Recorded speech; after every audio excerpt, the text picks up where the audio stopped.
नमस्कार दोस्तों, welcome back to Current Express. I hope आप सब सही होंगे और जहां भी होंगे हमें तो याद रहेंगे। मोरक्को में अर्थक्वेक आया और मोर देन 2,500 लोगों की जान चली गई और कई हजार लोग इंजर्ड हुए। आइए समझते हैं क्यों आते हैं अर्थक्वेक, क्या होता है इनका नेगेटिव इम्पैक्ट हमारे ऊपर। More than 2,500 people died in Morocco due to earthquake. Catastrophic event in Morocco. 2,500 people died. More than 2,500 people died in Morocco due to earthquake.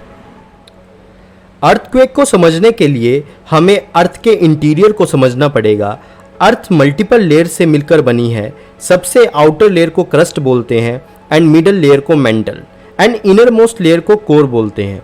Crust भी दो पार्ट में डिवाइडेड है, upper crust and lower crust. Mantle भी दो part में divided है, upper mantle and lower mantle. And core भी दो पार्ट में डिवाइडेड है, inner core and outer core. Crust and upper mantle का अपर मोस्ट, जिसको एस्थेनोस्फेयर बोलते हैं, वो लिथोस्फेयर प्लेट बनाते हैं एंड ये plate upper and lower mental के ऊपर स्विम करती है और इसको लिथोस्फेरिक प्लेट कहा जाता है।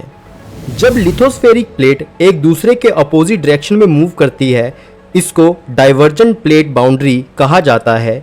एंड जब दो टेक्टोनिक और लिथोस्फेरिक प्लेट एक दूसरे के पास मूव करती है, इसको कन्वर्जेंट प्लेट बाउंड्री कहा जाता है।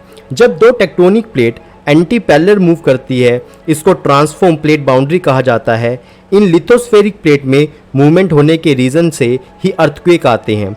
अफ्रीकन लिथोस्फेरिक प्लेट मूव कर रही है यूरोपियन लिथोस्फेरिक प्लेट के पास, जिससे एटलस माउंटेन बनते हैं। एटलस माउंटेन में दो रॉक के ब्लॉक मूव कर रहे होंगे, जिससे अर्थक्वेक आया होगा मोरक्को के अंदर। हाइपोसेंटर वो रीजन होता है अर्थ के अंदर जहां पर फर्स्ट टाइम एनर्जी रिलीज होती है अर्थक्वेक की। एंड एपीसेंटर डायरेक्टली अर्थ के सरफेस पर होती है और फिर वहां पर एनर्जी रिलीज होती है। जब एनर्जी एपीसेंटर मींस सरफेस पर रिलीज होती है तो इससे डिस्ट्रक्शन और कई हजारों लोग मरते हैं और कई लाखों लोग बेघर हो जाते हैं और जो इंफ्रास्ट्रक्चर है वो भी बर्बाद हो जाता है।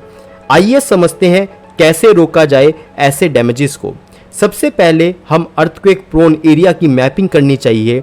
हमें इंफ्रास्ट्रक्चर अपग्रेड करना चाहिए ताकि हम जो इंफ्रास्ट्रक्चर बना रहे हैं वो अर्थक्वेक रेजिस्टेंट हो। लोगों में अवेयरनेस क्रिएट करनी चाहिए ताकि लोगों को पता चले क्या उनको करना चाहिए और क्या अर्थक्वेक के दौरान नहीं करना चाहिए। हमें अलर्ट सिस्टम को फास्ट बनाना चाहिए ताकि सभी लोगों के पास अलर्ट पहुंच जाए और डिज़ास्टर रिस्पांस टीम को और इमरजेंसी रिस्पांस टीम को हमको एक स्टैंड बाय मोड पर रखना चाहिए ताकि सभी को हेल्प मिल सके। अगर मोरक्को ने ये सब फॉलो किया होता तो शायद कम लोगों की जान जाती।